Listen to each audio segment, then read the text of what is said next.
Eu joguei muito videogame nessa vida e sei que muitos de vocês também, possivelmente a maioria. E, claro, não é novidade pra ninguém que a maior parte destes jogos e a maior parte do tempo que eu passei na frente de uma tela de videogame, de computador e agora também no simulador, estávamos correndo por pistas mundo afora sem sair da sala de casa. Tudo começou no Enduro, no Atari, no Nintendo e vem até hoje com um simulador que foi instalado aqui e que hoje vocês vão conhecer no canal. E eu, igualmente a vários de vocês, somos de uma geração que viu a chegada dos primeiros games até os equipamentos ultramodernos de hoje em dia, com uma qualidade de imagem que às vezes engana os mais distraídos achando que são corridas de verdade e blá blá. Pode-se dizer que minha trajetória, a de vocês e a desse vídeo, é um apanhado da história evolutiva dos videogames, games e simuladores. E é disso que nós vamos falar hoje no Splash and Go, dos jogos, dos games, de corridas.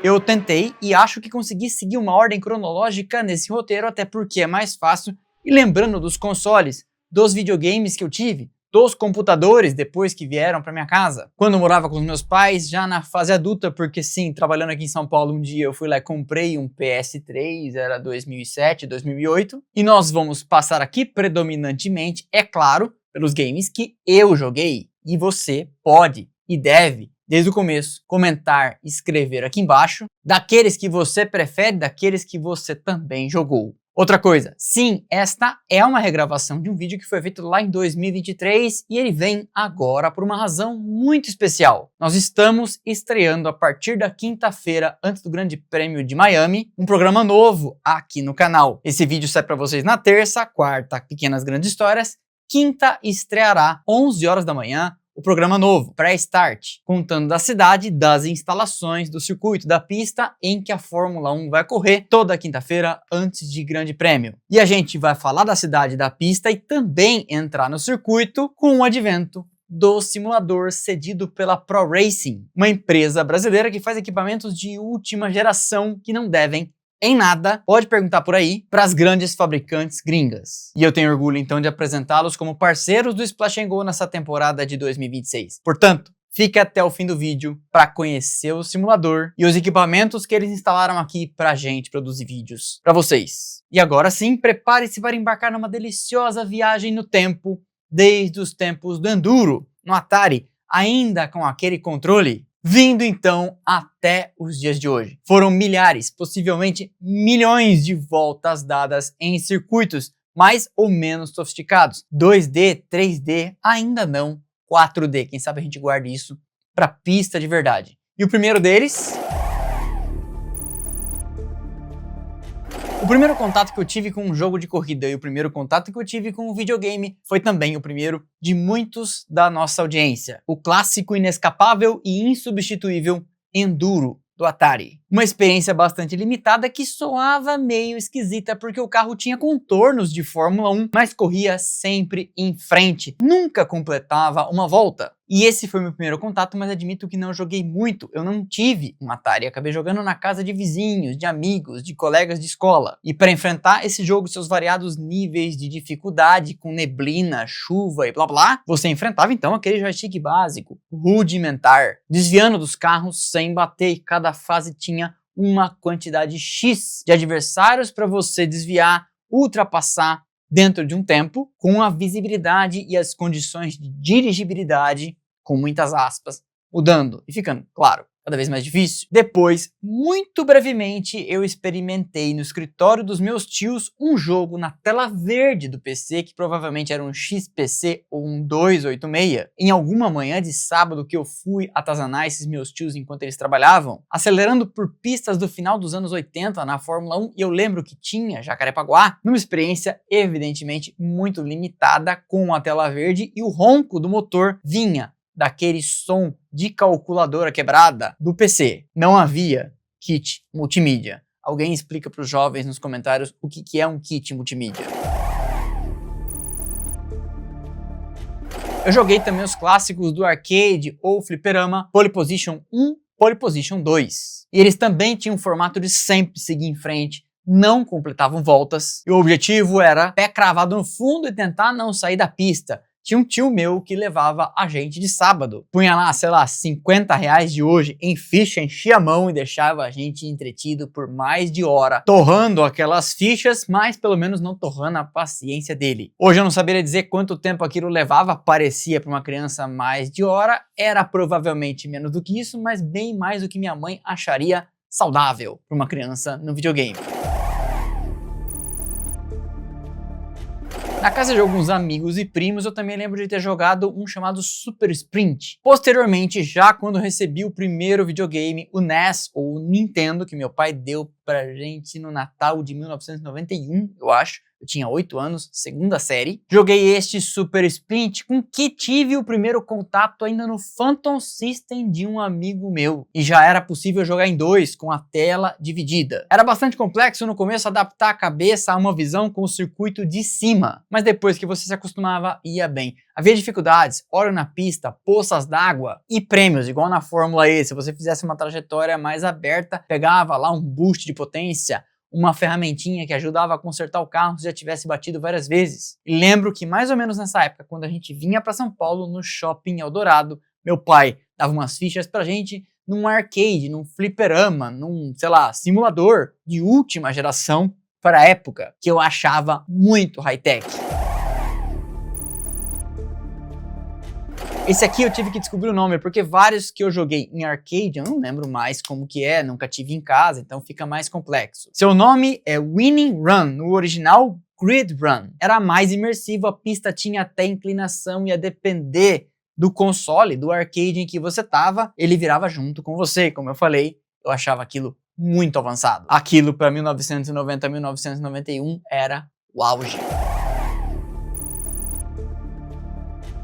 Esse aqui é mais um que eu tive que descobrir o nome pesquisando, Red Racer. Foi o primeiro jogo de corrida que joguei na minha casa num videogame meu. O NES, também conhecido como Nintendo, antecessor do Super NES. Mas esse eu nunca tive o jogo e lembro que a gente alugava. Pegava na sexta depois do colégio, devolvia na segunda. E se esquecesse de devolver, tomava um puxão de orelha e descontava da mesada. Lembro inclusive que numa viagem de final de ano eu levei meu videogame no Natal para casa dos meus avós e, evidentemente, monopolizei a televisão. Ele tinha uma tela inicial para você escolher. Era uma Ferrari 328 ou 308, não lembro, e embaixo um carro de Fórmula 1 ali meio mocosado, uma Lotus amarela. E a gente não conseguia selecionar o carro de Fórmula 1, apertando para baixo não tinha como. E aí, como tudo naquela época, sem muita informação disponível, a gente começou, eu e os meus tios, a alimentar uma fanfic de que você precisava primeiro zerar no turismo, vamos dizer assim, para subir para a Fórmula 1. Muito na esteira de algo que estava acontecendo na época, quando o Schumacher foi trazido pela Mercedes para a Fórmula 1, onde ele corria no Grupo C, antes da Jordan. Mas no fim, era só vacilo da nossa parte, porque se você apertasse a tecla Select, você podia sair direto com o Fórmula 1. Mas era um Fórmula 1 mais ou menos, porque no fim era o mesmo desafio de percorrer uma distância para frente, sempre sem completar voltas, num X tempo, mas enfim, com o Fórmula 1 era um pouco mais legal, mas basicamente era a mesma coisa. Outra coisa que a gente descobriu também meio acidentalmente, porque não tinha manual de instruções numa fita alugada, é que se você apertasse o cursor para cima, você tinha uma aceleração brutal. E o que antes era impossível, passar de fase, completar o percurso no tempo limite, de repente tornou-se bastante viável. Esse aqui eu comecei jogando na casa de um amigo e lembro que foi a razão de amolar meus pais para que eles trouxessem um Mega Drive, uma viagem que fizeram para o Paraguai. Eles foram para Foz do Iguaçu, era outubro de 1992 e o trato foi: este é então o presente de Natal adiantado, em dezembro não vai ter nada. Perguntando pra mim e pro irmão do meio, porque o mais novo era um bebê, se a gente topava o trato. E o que você acha que a gente respondeu? Criança, evidentemente, vai aceitar qualquer acordo para receber o videogame ali no ato, não ia esperar 2 meses até o Natal. Pra mim, esse jogo era o futuro. Pela primeira vez, você estava dentro do cockpit, via as mãos, os volantes virando e você tinha a possibilidade de correr por diversas equipes, com nomes mais ou menos parecidos com os da vida real. Eram 16 equipes, cada uma só com um carro, portanto só tinha como chegar em 16º, mas todas ou quase todas elas da temporada de 1989 estavam lá. A Madonna era a McLaren, a Firenze era a Ferrari, a Millions era a Williams, a Best Wall era a Benetton, e eu não tô precisando ler essas informações, eu lembro de cabeça. Era a primeira que tinha um modo carreira e a diferença da grana das equipes era visível na ilustração. Quanto mais foto na equipe, menos gente, menos equipamentos nas fotos. E a pior zona, a Zack Speed de então, com cores inclusive que batiam, laranja e branco, era a Zero Force. E se você comparasse com a Madonna, a McLaren, a diferença era evidente no contingente, nos equipamentos e tinha até as Grid Girls. Esse jogo, inclusive, foi o último que eu joguei, pelo menos, que tinha Jacarepaguá, circuito na zona oeste do Rio de Janeiro, e reproduzia mais ou menos ali os morros da região. Esse jogo, inclusive, me deu vontade de aprender inglês, coisa que eu demorei um pouco para fazer, mas você queria ler as coisas que o jogo conversava com você nesse modo carreira. O jogo também tinha um vilão, ou um chefão no modo carreira. Depois que você conquistava uma vaga na principal equipe, a Madonna, aparecia um piloto chamado G. Ceará, brasileiro, com uma cara ali parecida com da Silva, que vinha e te desafiava. E o desafio era um mecanismo para tomar a vaga de alguém. Se você fosse desafiado e chegasse atrás do desafiante 2 corridas seguidas, perdia a vaga. E era impossível ultrapassar da Silva, mesmo com um carro mais rápido, porque quando você estava chegando, ele aparecia, evaporava, ia dar as caras de novo do outro lado do circuito e você tinha que descontar a diferença toda ela mais uma vez. Muitos anos depois eu vi que havia um jeito de vencer o da Silva, ou no caso G. Ceará, porque sempre tem um jeito em videogame. Mas eu acabei tendo que vencê-lo pelo modo mais difícil, que era perder para ele a vaga, recuperar uma numa Ferrari da vida, e aí sim, depois que te derrubava, ele não era mais invencível. Joguei muito esse jogo numa época que não tinha autosave, portanto, ou você anotava o password que te colocava de volta onde você tinha encerrado, ou tinha que recomeçar do zero. Na sequência desse aí veio o primeiro jogo que eu joguei, pelo menos, licenciado. Ayrton Senna, Super Monaco GP 2, a sequência do primeiro. Esse tinha a chancela do tricampeão brasileiro que falava algumas mensagens pré-gravadas no rádio, aparecia como adversário constante, ele não era só um que pintava do nada, e quando você vencia o campeonato, zerava o jogo, ele aparecia e vinha até te cumprimentar. Tinha também algo que parecia de última geração, vencia a corrida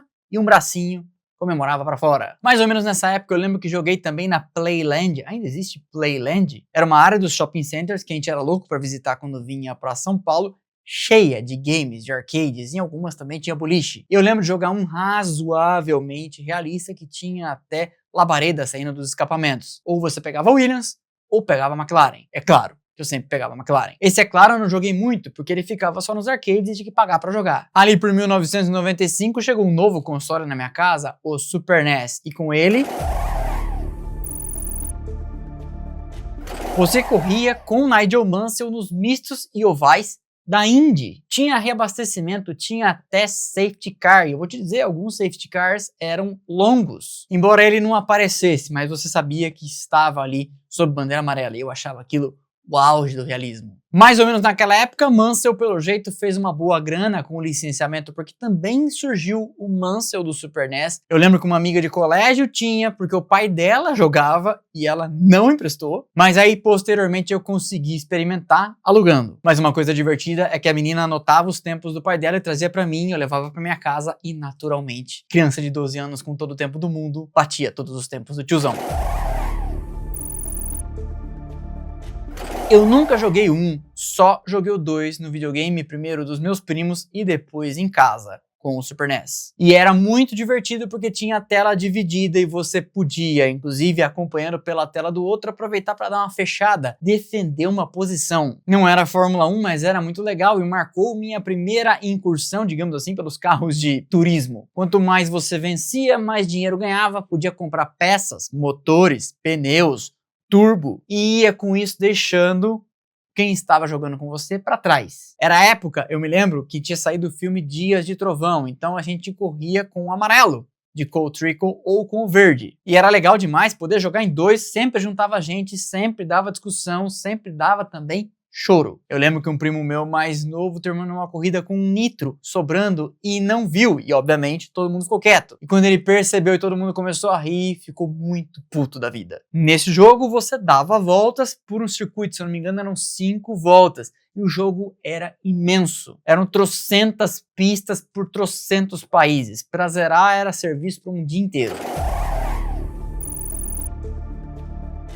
Esse aqui era muito legal e extremamente irritante ao mesmo tempo, porque ele roubava descaradamente para quem estava perdendo. Normalmente instalado de 2, 4, 6 números pares de máquinas. E aí falavam pra gente que aqui em São Paulo tinha lugar com 12, 18, 20. Mas no shopping center de cidade pequena que a gente ia, era só 2. Era uma pista trioval igual Daytona nos Estados Unidos, mas com um visual muito louco, passando até por cachoeiras. Eu só joguei nesses lugares, pagando pra jogar, portanto. Sei de amigos que tinham no videogame em casa, acho que já era no Sega Saturn, mas eu nunca tive esse. Era uma experiência bem mais legal, um som bem mais parecido com o NASCAR, o carro tinha dano, amassava, e era muito divertido, mas tinha um problema, como eu comentei no começo. Não adiantava fazer uma corrida perfeita, porque mesmo que o outro se estrupiasse, e no final estivesse andando certinho, ele te alcançava, porque a máquina roubava para quem estava atrás descaradamente. E aqui uma pausa para contar para vocês, jovens, de algo que acontecia antigamente. Hoje tem internet, a informação tá toda ela aí disponível, a informação e a desinformação, né? Mas esse é papo para outro dia. E aí tinham revistas de games que alguns compravam. E elas ensinavam macetes que alguém tinha aprendido em algum lugar, num evento, numa feira, num press release e publicava. E às vezes a gente também ouvia lorotas de primos, de irmãos mais velhos, de amigos de amigos. De alguém que supostamente tinha um parente no Japão que dizia: nossa, lá já tem o Mega Drive 9, o PlayStation 18. Tinha a lenda, por exemplo, de que no Super Monaco GP do Ayrton Senna,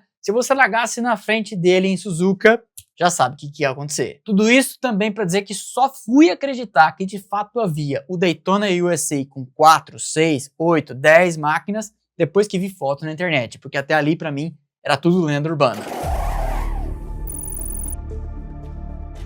Esse aqui eu nunca joguei na minha casa, só fui ter acesso no meu computador, meu primeiro computador, no 2, mas o Grand Prix 1 foi o primeiro jogo, digamos assim, adulto de Fórmula 1. Pelo menos pra mim. Ele tinha todas as pistas, carros e pilotos da temporada de 1991. Não era um jogo licenciado e, portanto, Ayrton Senna era Carlos Sainz, mas corria com carro vermelho e branco e capacete amarelo. E tínhamos as Ferraris, Benettons, Williams, o circuito de Phoenix, o primeiro com Interlagos, já com um arremedo de relevo. Tinha zebra, tinha chuva, tinha quebra. A McLaren se chamava McPherson, a Ferrari era vermelha, mas chamava Bellini. Alain Prost era Jean-Paul Castel e Alesi Henri Latour. E já era uma experiência bem mais interessante, você tinha inclusive a possibilidade de atrasar a freada.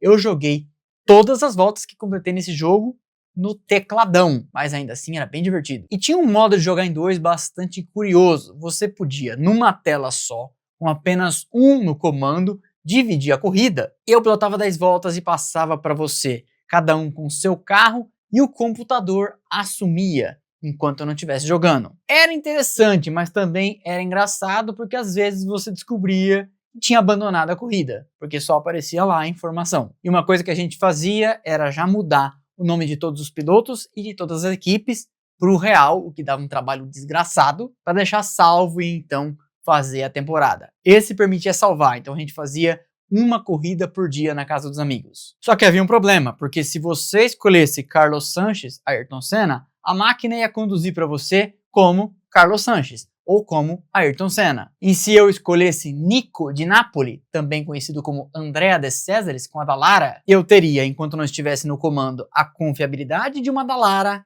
e o braço de um de Cesaris. E aí, naturalmente, dava briga e todo mundo queria pegar o Senna, ou pelo menos os carros da frente, com os melhores pilotos. Obviamente. E esse jogo tinha dano, não era nada muito espetacular, mas amassava e quebrava.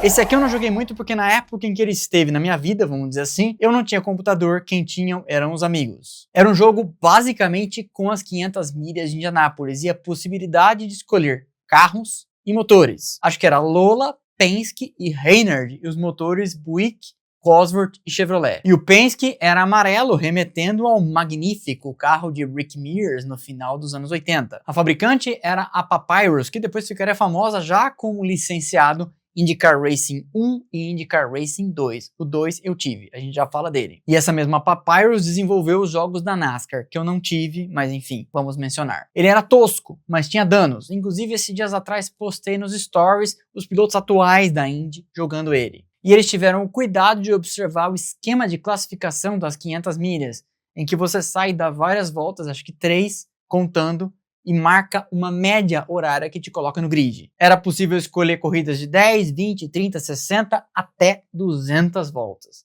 200 voltas pilotando no teclado é dose. Esse aqui foi o primeiro que eu tive no computador em casa.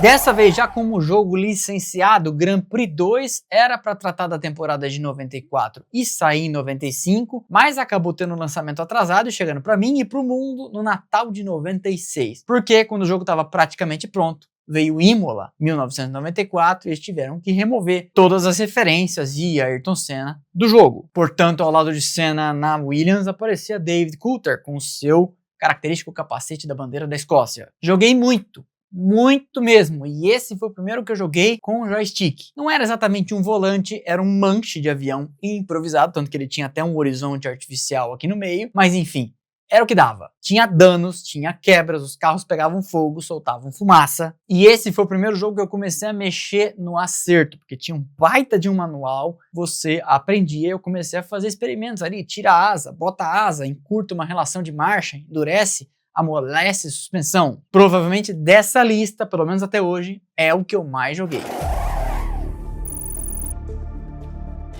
Na casa dos meus primos e depois também em casa, porque eu já tinha computador, Need for Speed foi um outro degrau também como experiência. E era muito interessante porque, oferecia carros reais. Lamborghini Diablo, Ferrari 512 TR, Porsche 911 da geração 964, acho que é, Dodge Viper, Toyota Supra, Mazda RX-7, e tinha um lance muito legal. Na hora das freadas, se você travasse os pneus, o que acontecia, por exemplo, com o freio de mão na barra de espaço, fazia risco no chão da marca da borracha, era uma coisa muito legal. Você podia jogar em circuito e podia jogar também em estrada em diversas modalidades, contra o cronômetro, contra a máquina, com outro carro, e tinha um muito divertido modo estrada, em que você corria contra alguém no tráfego, ou seja, tinha carro indo e vindo, aumentando a dificuldade e a chance de acidentes, e a polícia vinha atrás de você. Joguei bastante, pra valer e também na zoeira.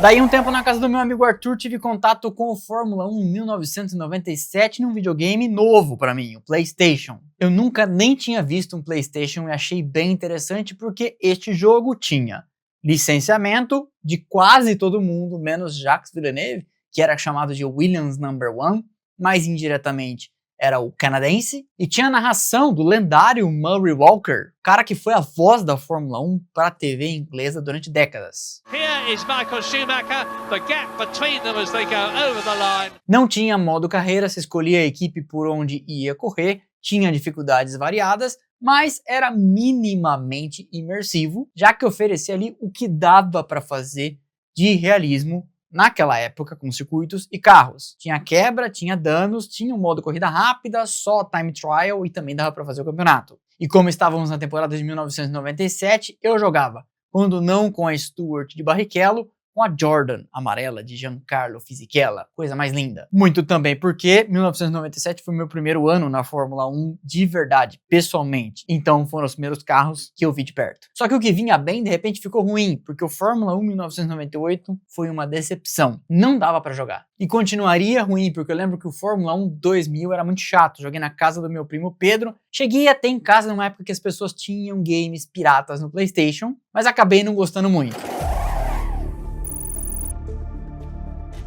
Lembro de comprar o IndyCar Racing 2 original numa promoção, acho que inclusive foi no Paraguai. O barato desse jogo é que ele tinha patrocinadores reais. E tinha um modo em que você podia desenhar a sua pintura. Lembro, por exemplo, de ter o carro verde e amarelo de Christian Fittipaldi, da equipe Walker, salvo engano, que ele correu a temporada de 1995. Tinha danos, era muito legal e muito difícil de pilotar, e tinha os super ovais. Não tinha Indianápolis, mas tinha Michigan. Já com o PlayStation, no 1, veio o Gran Turismo, e com ele viriam os outros. Era muito legal no começo só poder participar das ligas amadoras com carros fraquinhos e pistas curtas, e você tinha que ir tirando as licenças, que não eram fáceis. As licenças iam abrindo para você acesso às pistas mais difíceis, que pagavam mais prêmios caso você vencesse e te permitiam então comprar carros mais rápidos. Na continuação veio o Gran Turismo 2 e o Gran Turismo 3. O tempo passou, o tempo da faculdade eu fiquei basicamente sem relar no videogame, E quando me formei, mudei para São Paulo e um belo dia, fim de ano, 13º, decidi comprar o PlayStation 3. Muito por causa de um jogo em específico, Fórmula 1 Championship Edition. Esse jogo se passava na temporada de 2006 e é considerado por muita gente até hoje, 20 anos depois do seu lançamento, o que houve de mais legal. Tinha um modo carreira sofisticadíssimo, pegou uma temporada deveras divertida, a última de Schumacher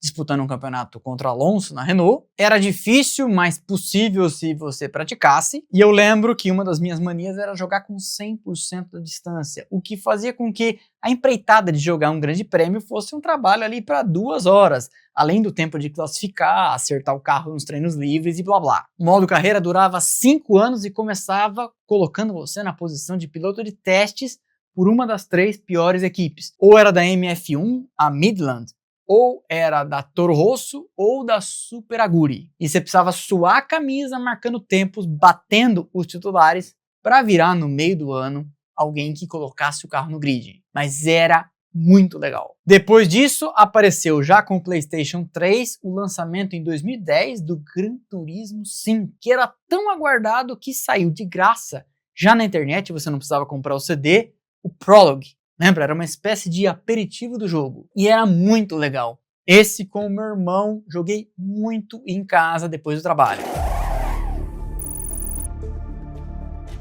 Depois do Fórmula 1 Championship Edition, houve um hiato de lançamento de jogos oficiais da Fórmula 1, porque a categoria rompeu com o estúdio que fazia o jogo anteriormente, trouxe, acho que quem faz até hoje, mas nesse meio tempo, as temporadas de 2007 e 2008 ficaram sem o jogo. A de 2009 com a Brown GP foi lançada só para o Nintendo Wii, ninguém entendeu, e eu também nunca joguei esse jogo, só vi na internet. E aí veio então, em 2010, o aguardadíssimo jogo, F1 2010. Tive o 2010, o 2011, o 2012, o 2013, 11, 12 e 13 com o Cars, e o 2014 que acabou sendo o meu último, esse já entrando na era híbrida, e tinha inclusive a Williams Martini de Felipe Massa e Valtteri Bottas, sem o Martini com a faixa vermelha, descaracterizando bebida alcoólica. Era a cor com que os carros corriam nos países do mundo árabe. Vai entender. Esse jogo não era perfeito, mas era muito interessante em termos de imagem. Foi o primeiro que era mais realista, as cores pareciam mais o nosso mundo real e menos desenho. Tinha também um interessante modo carreira, você começava pelas 3 lá do fundo, pela Caterham, pela Marussia, que era a Virgin, ou pela HRT Espanha, e você ia subindo. Eu lembro de ter chegado na Red Bull, disputado o campeonato, só que aí eu larguei porque tinha algumas pistas em que seu carro, mesmo sendo melhor e você pilotando o fino, simplesmente não rendia. Aí um dia eu abandonei com o carro da Red Bull em Barcelona, não esqueço até hoje. Era só ter pulado a corrida e continuado, né? Mas eu não quis. Daí pra frente, nunca mais. Pelo menos até agora. Porque estamos de volta ao mundo dos games e ao mundo dos simuladores. A Pro Racing, empresa brasileira, como eu comentei no começo desse vídeo, que fabrica equipamentos de última geração, instalou aqui um simulador e com ele produziremos conteúdo ao longo dessa temporada para vocês. O formato do programa, que se chama PyStart, é apresentar para a galera que já vê faz tempo, mas talvez não tenha se atentado para os detalhes, e para quem está chegando agora, a cidade onde acontece o circuito, o que tem em volta da pista, o circuito propriamente dito e, obviamente, o traçado. Circuito sendo as instalações, traçado, a pista. Esquerda, direita, subida, descida. E aí na primeira parte a gente faz uma breve intro, então, da pista, como que ela é, subida, descida, tem um morro e blá blá. E depois vamos andar nela. E aí para ficar didático e divertido, faremos 3 tipos de simulação. Uma com um Chevrolet Onix, outra com um Porsche 911 Carrera. E por último, obviamente com um carro de Fórmula 1, mostrando os degraus de desempenho entre cada um deles, a dificuldade e a dificuldade que eu vou passar no simulador. Porque você vai perceber, é fácil conversar com vocês e ir falando sobre a pista com um Chevrolet Onix, um pouco mais difícil com um 911 Carrera e praticamente impossível. Se você perguntar meu nome, eu não sei, com um carro de Fórmula 1 e 0 assistência no comando. Te digo isso porque já dei uma experimentada. E agora, sem mais delongas, sim, vamos mostrar o simulador para vocês. E onde fica o simulador? Pois é, você vai ver.